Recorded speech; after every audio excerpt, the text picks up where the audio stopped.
All right. Hey, everybody. So again, I was supposed to be giving this presentation with Swami, who's one of my colleagues, our colleagues at the MSRC. Unfortunately, he was not able to make it up here to beautiful Montreal. But I would like to point out that he did a ton of work on this, and he is really the driving force behind making this presentation happen. So he is a security engineer in our MSRC Engineering group.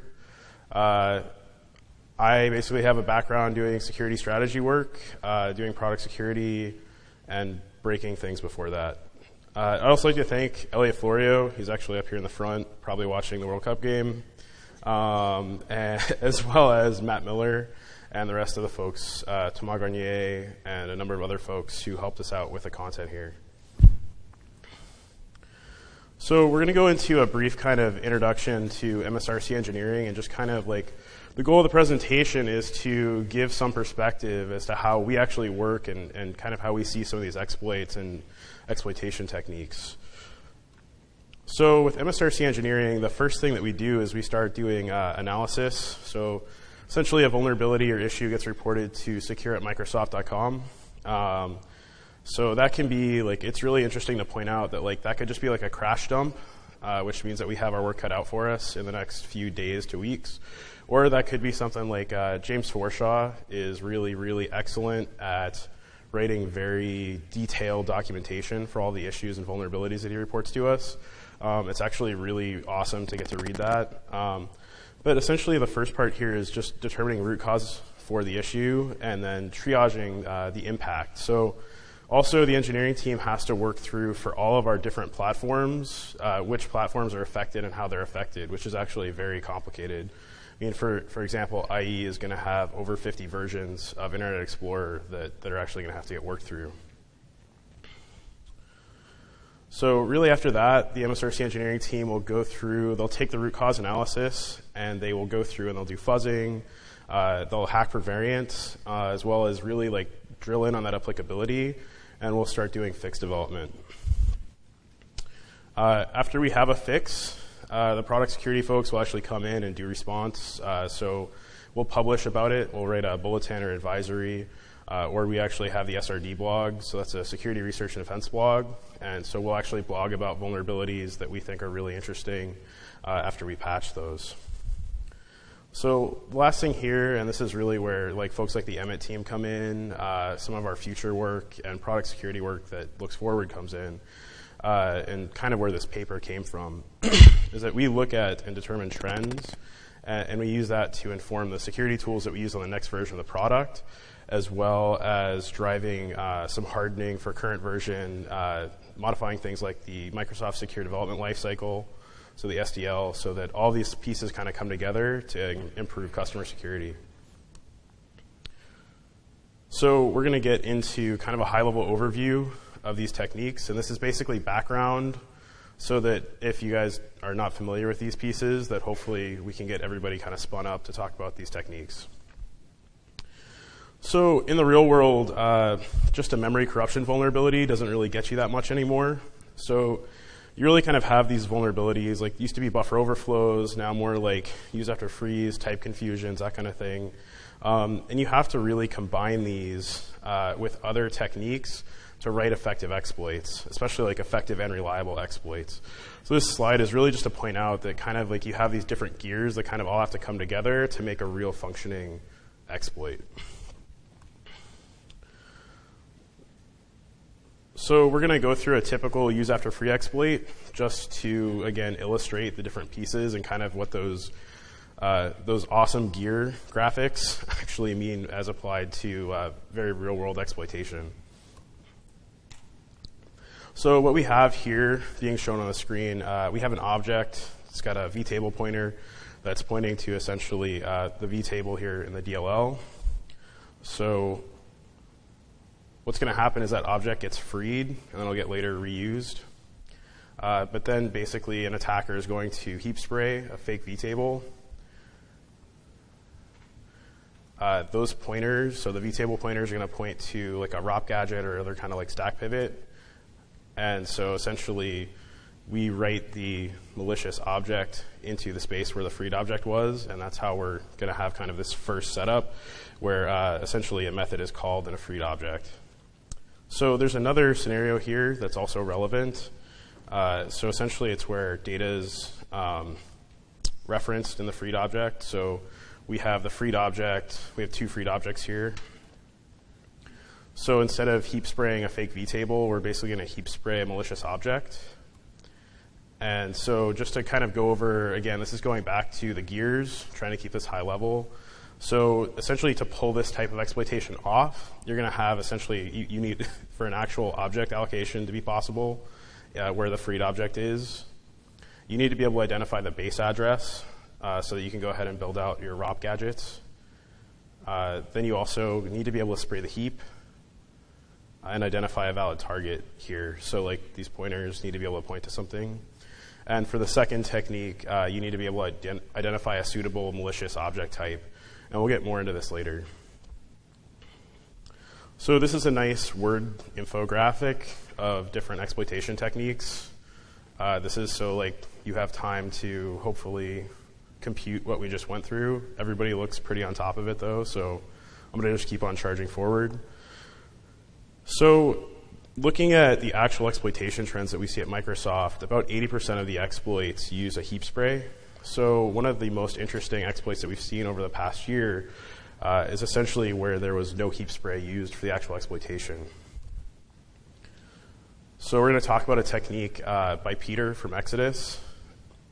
So essentially, this technique uses an HTML time object, but here in the graphic you can see we have a low fragmentation heap.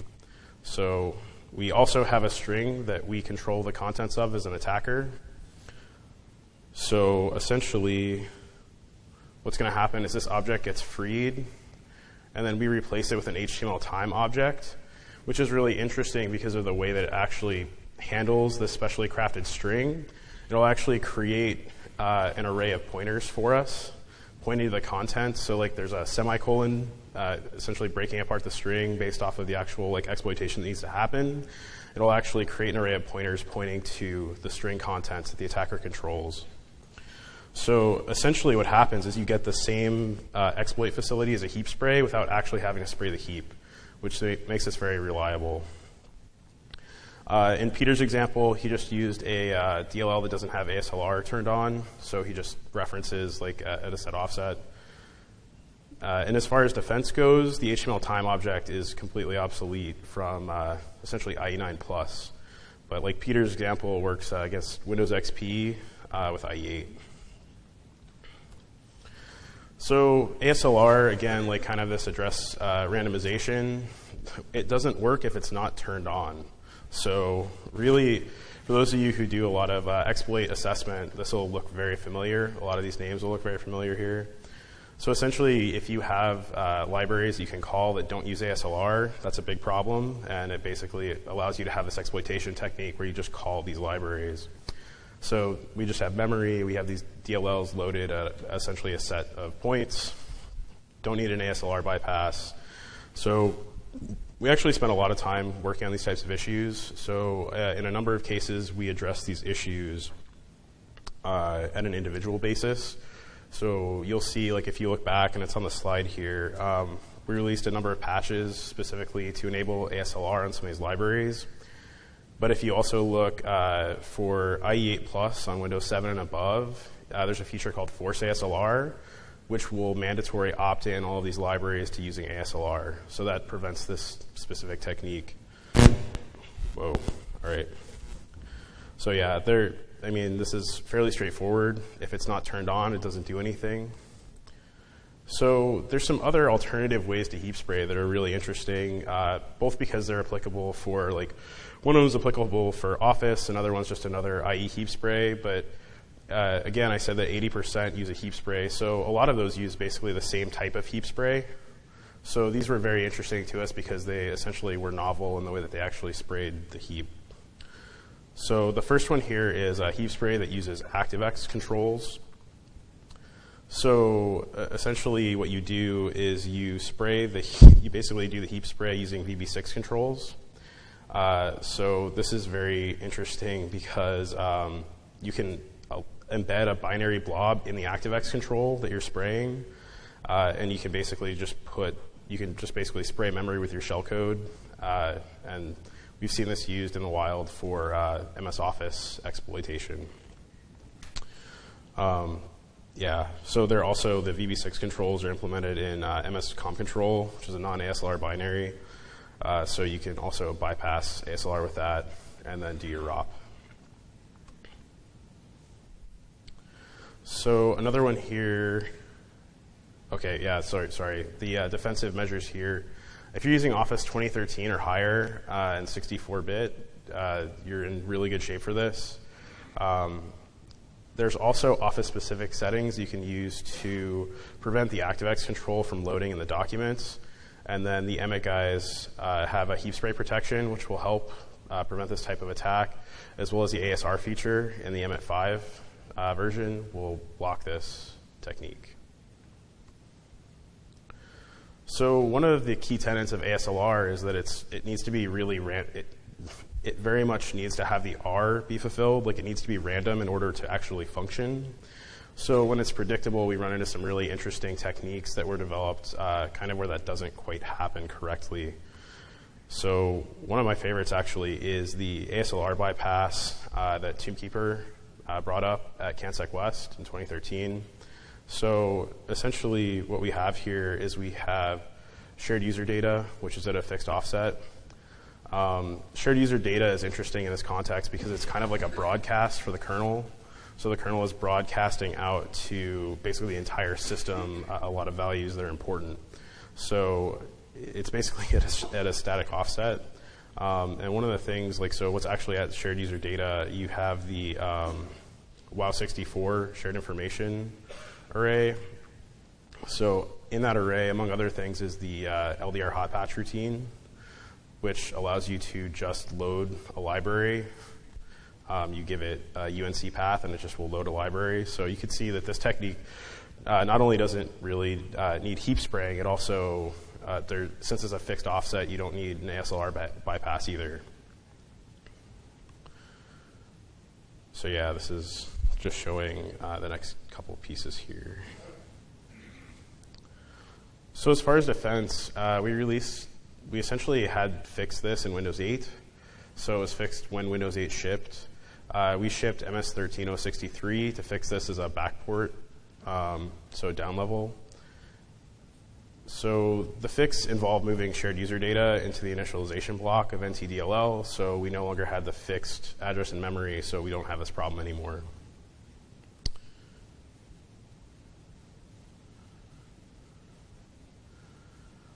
So this is a really interesting vulnerability. So King Cope, this is his vulnerability that he reported.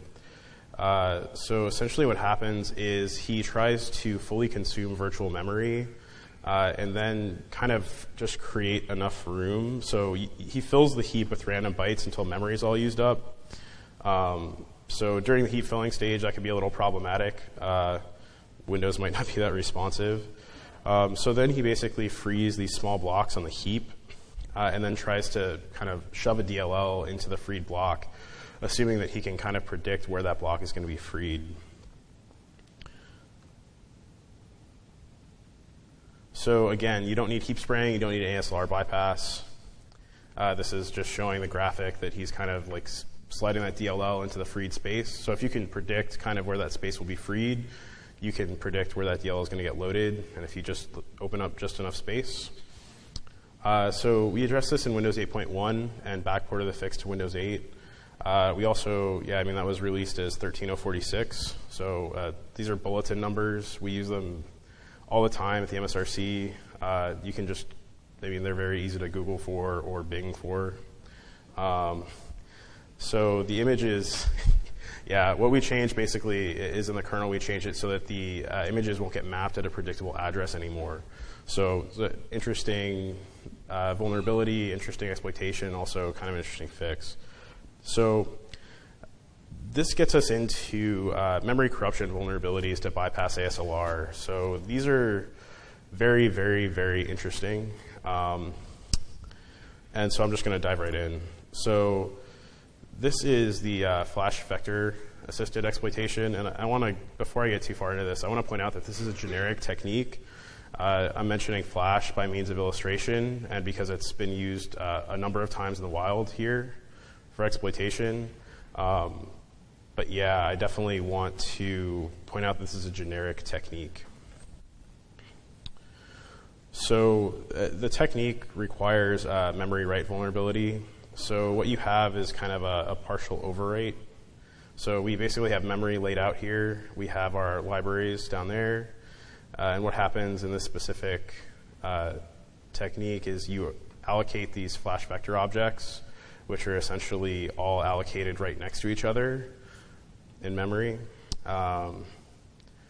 So what you do is you corrupt the size using another vulnerability. So in exploitation, so there's 4 CVEs up here that we all saw up in the wild. So what happens is they use an IE vulnerability with essentially, which gives them a limited memory corruption. They use that limited memory corruption to then corrupt the length field of one of these vector objects. They then go back and look to see which of these vector objects has the length field corrupted. And essentially what they get out of that is an arbitrary read-write primitive. So yeah, they essentially corrupt the length. They can see that the length is corrupted. And then they can also corrupt it further, so they can read further, which will actually let them read all the way down into libraries and the actual contents of like vtables. So this is a really interesting technique because you can take a very limited Internet Explorer vulnerability and leverage these techniques to basically create an arbitrary read-write primitive using Flash, or there's other ways to do it as well.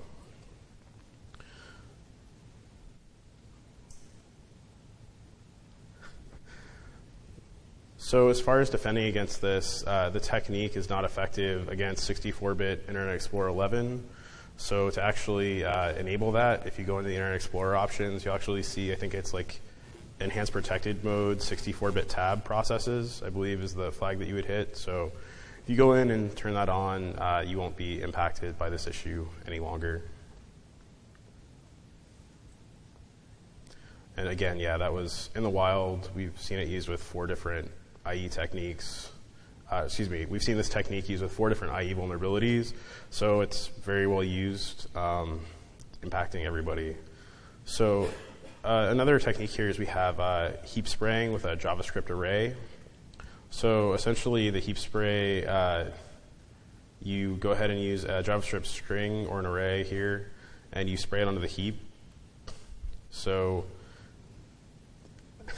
essentially, this is just another technique, the way the allocation happens, which lets you take this small write vulnerability where you're essentially, when the object that's been freed, it's accessing there, you actually can just take this and overwrite that length field, and then you get this larger primitive. So you bypass ASLR effectively by leaking information, which is, the library right there. So this one's interesting as well because as far as defense, we're still investigating what our options are, and we're investigating ways to fix these issues. So the first one, we definitely have seen a number of real-world attacks. The second, we've not seen in real-world attacks. So it's by Yvonne Fratrick. Wow. So this is another of the same type of family of memory corruption exploits that allow you to bypass ASLR. So it's essentially a technique here. It's addressed publicly as CVE 2013-3896. So essentially you have Silverlight, and you are able to more or less trick Silverlight into reading well beyond its buffer that's in memory. So essentially, malicious stream, you basically set the read stream method, and it returns a bytes read number larger than the actual buffer. So what happens is you actually read way past the initial buffer, and that's a big problem because you can bypass ASLR and basically just go right into using ROP gadgets and bypassing DEP. This is interesting to us because it's actually one of the first times that we've seen Silverlight used in the wild, like in where we've seen exploits use a Silverlight technique in the wild. It's also interesting because we saw this technique get a lot used in exploit kits. So I'm sure at least some of you guys have seen this before as well. A lot of the original, there's good write-ups. Trend Micro did a really good write-up on this vulnerability. You don't need a Heap-spray. So this is addressed through 13087. So again, that's another Microsoft bulletin number. And now Silverlight throws a security exception when it does the, essentially instead of doing the bad read. So there we go. So all of these have been so far vulnerabilities that bypass like memory safety mitigations. So things like ASLR. So there's other techniques that we find that get used a lot in exploitation that don't necessarily corrupt memory. They don't, bypass ASLR, but they're still interesting because they're being used in exploitation, which means they're useful to attackers. So this one is interesting just because how basic it is.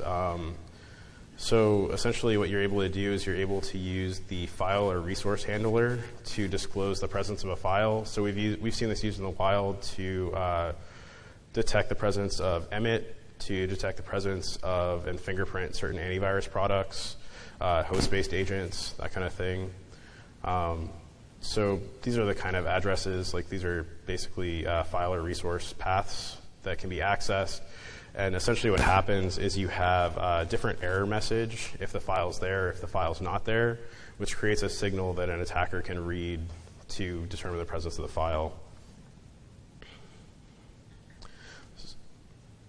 So we're investigating the issue, but we have not yet addressed it.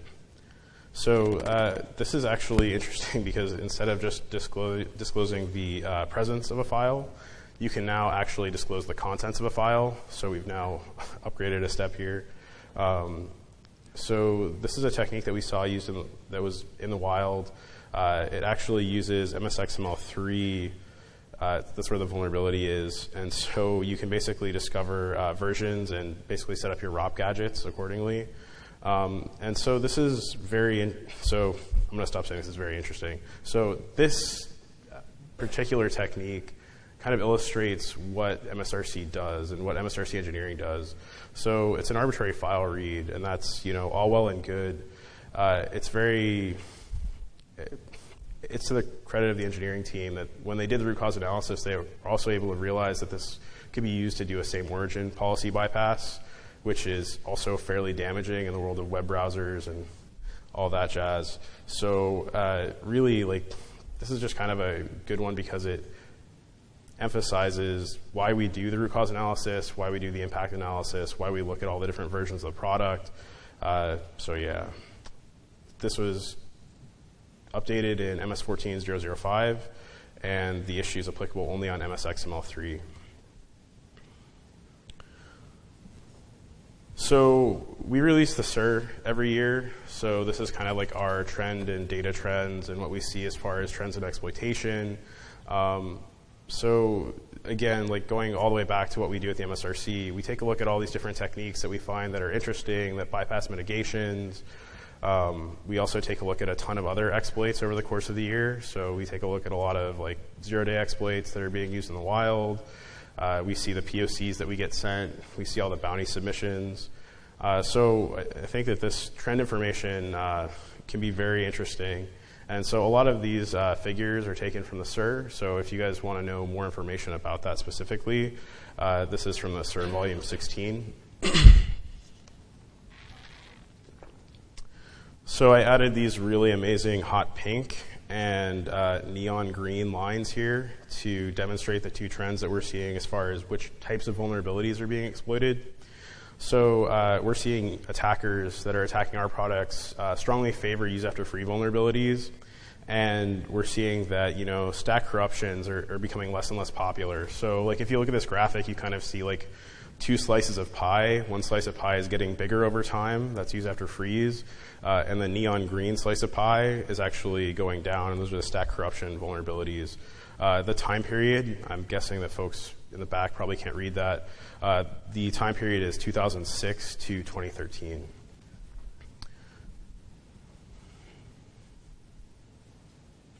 And yeah, this is across all of Microsoft's product space, so it's not just browsers or document formats or anything like that. So what we have right here is we also have the techniques that are being used. So in the not applicable and other categories, which are those two tiny, smallest categories, that's where things like the file disclosure, those types of vulnerabilities fit.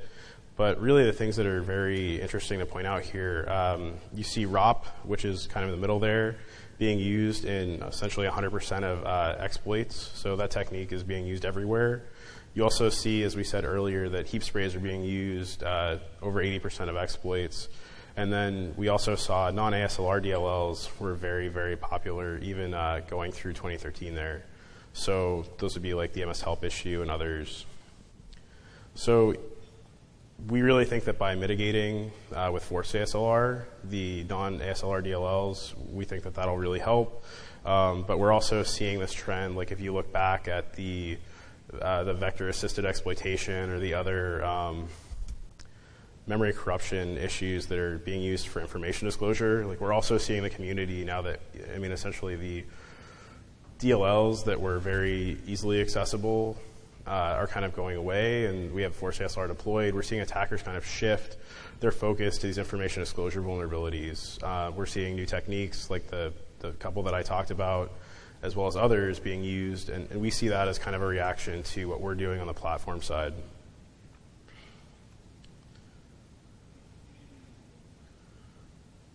So this is a very interesting slide. So here we have the exploit duration trends. So I'm going to talk through a lot of this, and people can raise their hand if they still don't understand the graphic. It's a little bit complex. So essentially, this graphic has three categories. So the top category are vulnerabilities that have been exploited in the 30 days prior to patch release. So that would be 0-day vulnerabilities. The second category is the orange category there, which essentially is vulnerabilities are being exploited within 30 days after patch release. And then you have the blue here, which is vulnerabilities that are exploited after 30 days after the patch release. So it's kind of like the long tail of exploitation there is the blue. So the graph is able to show the trend as far as time of exploit to time of patch. So you'll see that on the top there, the number of 0-day vulnerabilities that are being exploited before a patch stays relatively stable across time there, which is, I think, actually fairly good marks for us because the software hasn't gotten less complex in that time. The attack surface hasn't necessarily gone down over that time. You know, we've introduced a lot of new features, a lot of new software. So that's actually, I think that's fairly good on us there. You also see that the after the patch, so to kind of roll this back to how we see it as impacted by the techniques.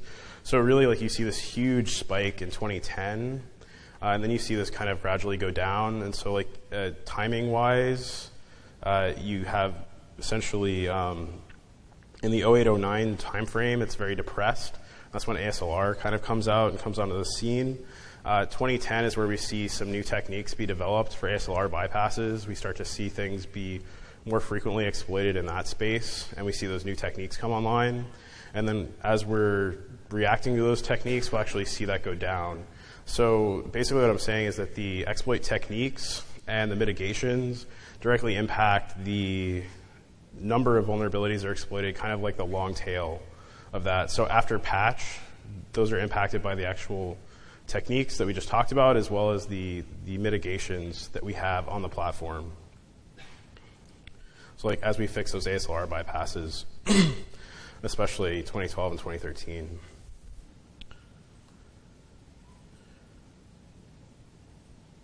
So as far as targets, a lot of folks do incident response in the room. So it's not really news here that older targets are being favored.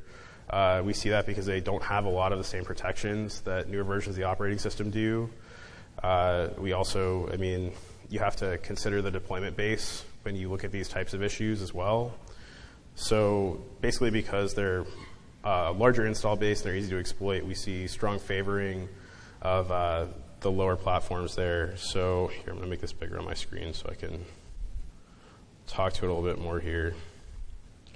So essentially, like, try to figure out if this is mirrored or not. I'm going to move the pointer over here. So this is Windows XP right over here. So you see a lot of exploitation of Windows XP, a lot of exploitation. This is the version of IE up here. So this is IE8 right up here. So these two are pretty much bread and butter. But then you're also seeing IE8 on Windows 7 being exploited frequently as well.